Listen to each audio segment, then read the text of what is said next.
కూటమి సర్కార్పై అంగన్వాడీలు కదం తొక్కారు. ఏపీ వ్యాప్తంగా నిరసనలు చేపట్టారు. అన్ని జిల్లా కలెక్టరేట్ల వద్ద నల్ల చీరలు ధరించి ఆందోళనలు నిర్వహిస్తున్నారు. కనీస వేతనం 26,000 రూపాయలకు పెంచాలని డిమాండ్ చేస్తున్నారు. అంగన్వాడీలు పెన్షన్, వైద్య సదుపాయం కల్పించాలని ఉద్యమించారు. ఈపీఎఫ్, ఈఎస్ఐ సదుపాయం కల్పించాలి అంటూ నినాదాలు చేస్తున్నారు అంగన్వాడీలు.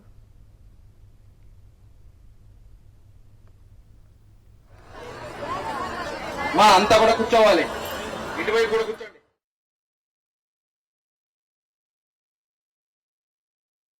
ఈరోజు పిల్లలకి ప్రీ స్కూల్ చెప్తున్నాం, బరువులు తీస్తున్నాం, అనేకమైన పనులు. ఈ పని అని చెప్పడానికి అయితే మాకు అసలు రోజంతా సరిపోదు. అన్ని పనులు అంగన్వాడీ కార్యకర్తకు అప్పచెప్పింది ఈ కూటమి ప్రభుత్వం.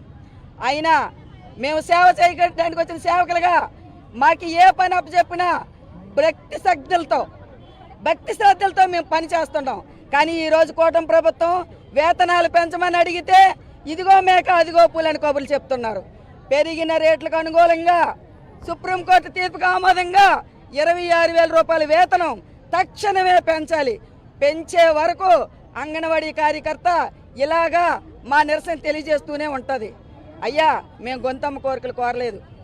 అయ్యా, 11,500 జీతం ఇచ్చి సంక్షేమ పథకాలను కట్ చేసావు.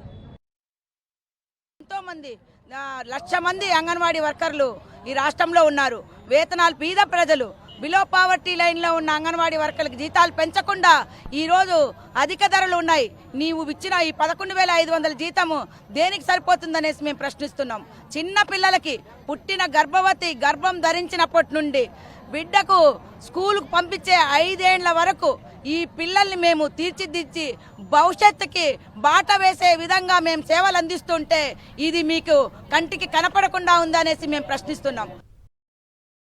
మరిన్ని అప్డేట్స్ కోసం ఛానల్ ను సబ్స్క్రైబ్ చేయండి. నోటిఫికేషన్స్ కోసం బెల్ ఐకాన్ పై క్లిక్ చేయండి.